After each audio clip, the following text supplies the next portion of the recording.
Good, you're on. All right, late night from Willowdale, September 12th, 2018. We haven't done one in a couple of weeks, but we just want to keep it going. So let's start with the news of the week, and this is going to be brief because I'm really tired.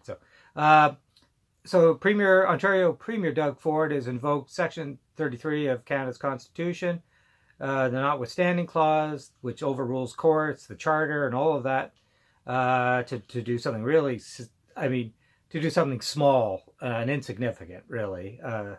It's like hitting a fly with a sledgehammer, as they say. Uh, the notwithstanding clause should only be used in extreme circumstance. It's only been used a couple of times since 1982, when Justin Trudeau's father, Jean Chrétien, brought it in and reformed the Canadian Constitution. So they're going to use it because they want to downsize Toronto City Council.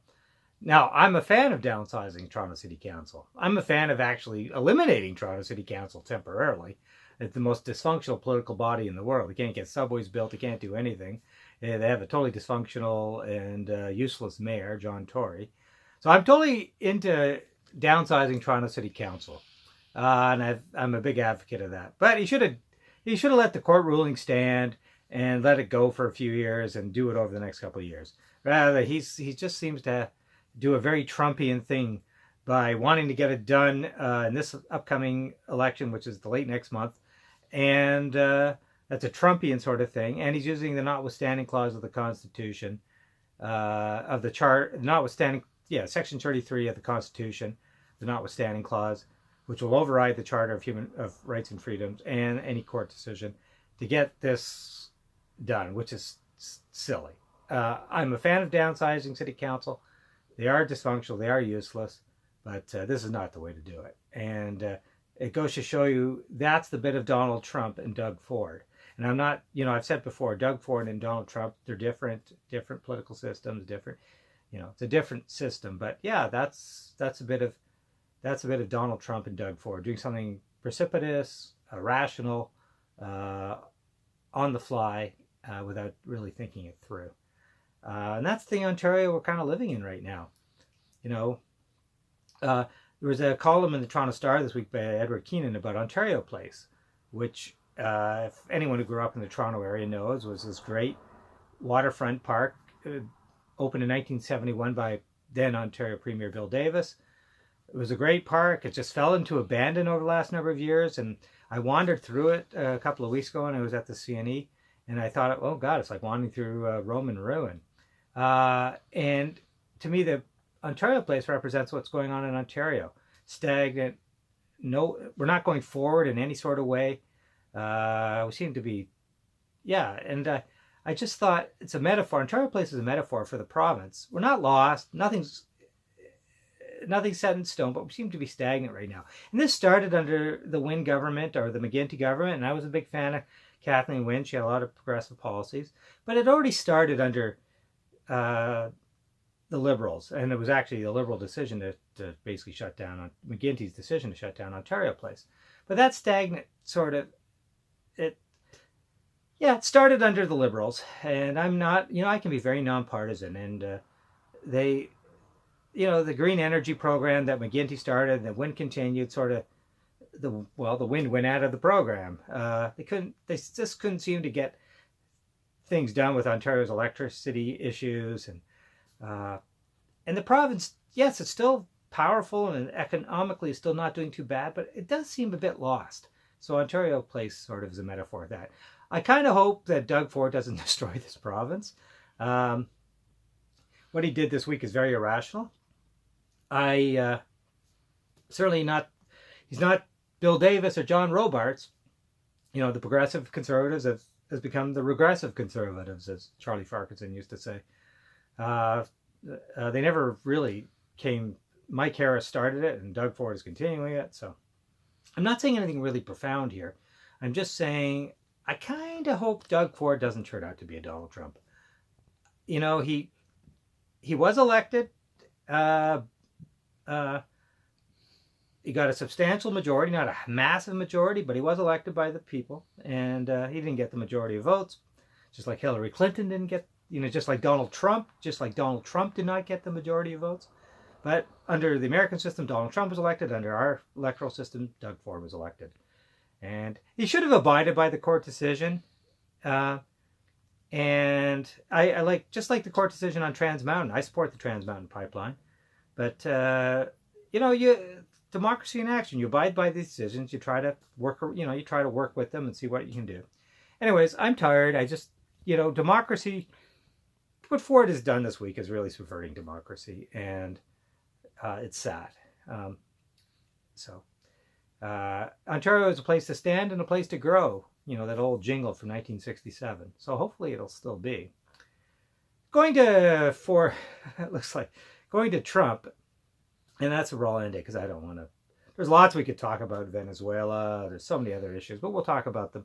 I'm happy the Trump administration did make a decision they're not going to invade Venezuela or get involved there militarily. Everyone knows the sad history of U.S. involvement in Latin America. So I'm glad they made that decision. I hope Maduro goes, but I hope he goes on his.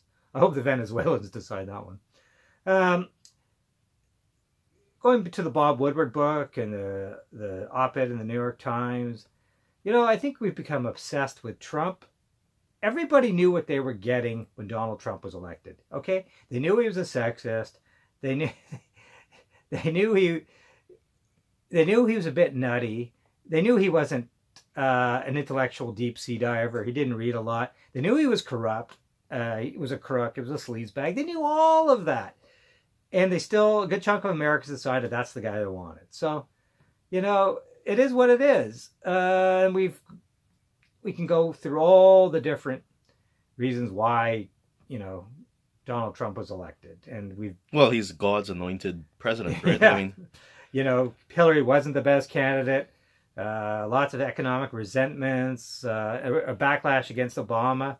Don't forget, there are a lot of racists in the United States, and they did not like the fact that they had a black president for 8 years. Just like a lot of Ontarians were annoyed that for 4 years they had to deal with a progressive gay woman as premier. Backlashes happen. Anyways, we're not going to go there why Trump was elected. There are lots of theories. But I do think that at some point the Mueller investigation has got to wrap up. I agree with people. It's definitely interesting, and it definitely should be allowed to continue. But at some point, we know that we know it's got to wrap up. And I like the fact that it's showing a lot of Trump's friends and associates were sleazebags, and it's digging all this up. And we all know that Trump was one, and we know that there was probably some minor collusion with Russia. We know that Putin wanted Trump to be president. But yeah, I can see why people are getting irritated at the Mueller investigation. When is it going to wrap up? But all these, Bob Woodward's book and the op-ed in the New York Times and all of this, we're not learning anything really new. We know Trump is unhinged, and so it gets a lot of media. And CNN CNN is the Trump News Network. Hey, they helped get him elected, covering all his rallies and all that. And they're obsessed with Trump. And Trump is right when he says CNN would be nowhere if it wasn't for him. He's right. I like CNN, but they are obsessed with Trump. And, they don't cover the rest of the world. It's always about Trump, Trump, Trump.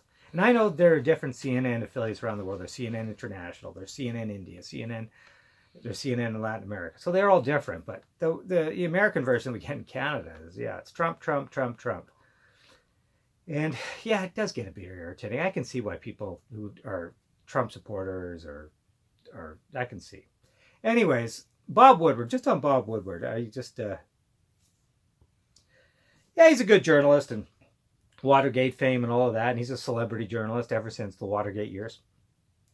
But I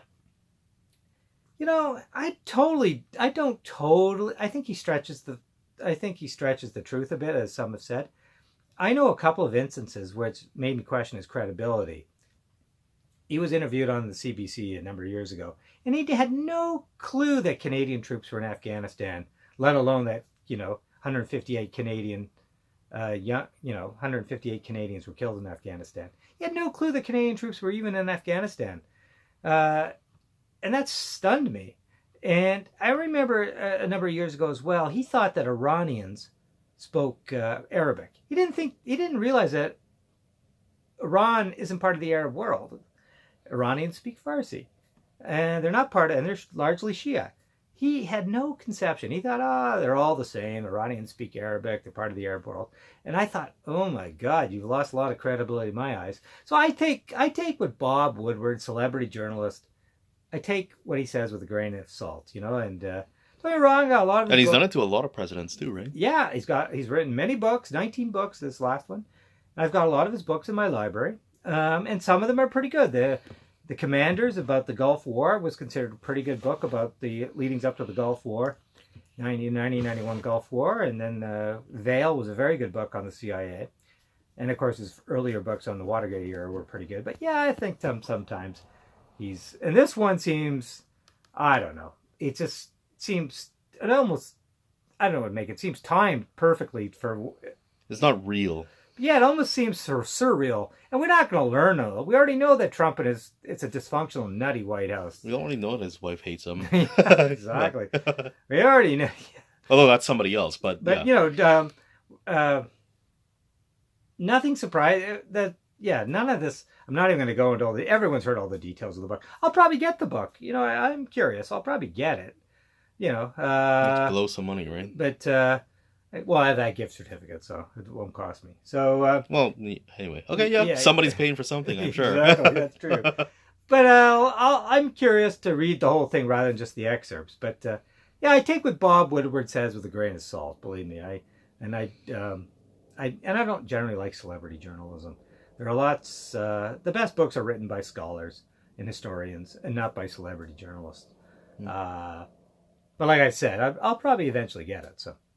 Anyways, this is not the most profound video. There's lots more to talk about. The U.S. closing the PLO office in Washington, disgrace. You know, it goes to show you that is a religious war. That is a religious war. But you know, it goes to show you they don't give a damn about the Palestinians, and that whole thing is dead. The whole so-called peace process. At least there's honesty there. That thing is dead. Trump doesn't care about Palestinians, and that is dead. And nobody else does. And of course, we have Saudi Israelia. And so, okay, that's it. That's gone. This video has gone on longer than I wanted. And I don't even made any interesting points. But, oh, yes. You didn't shut it off yet, right? No. On the economy, this is the thing that where people should be paying attention to. The U.S. budget deficit is by next year is supposed to be 4.5% of GDP, of U.S. GDP. That's significant. That's really significant. That's double what it was under Obama, and is the highest it's been since Lyndon Johnson's years, when he was funding the Vietnam War and also the Great Society programs. And Trump, and of course, the Great Society programs benefited a lot of Americans, where Trump's budget deficit comes from tax cuts for corporations, high military spending. None of this is going to benefit most Americans. There's no money for infrastructure. Social programs will probably be cut. The U.S. economy is buzzing along right now, but these high budget deficits are going to come back to haunt them. And right now, I think it's a bit of a sugar pill. So what's going on? Anyways, on that note, yes, 4.5% of GDP. That's the U.S. budget deficit. I have no idea what you're talking about. That's pretty high. Yeah. Okay, on that note, talk to you later. Okay, late night from Willowdale.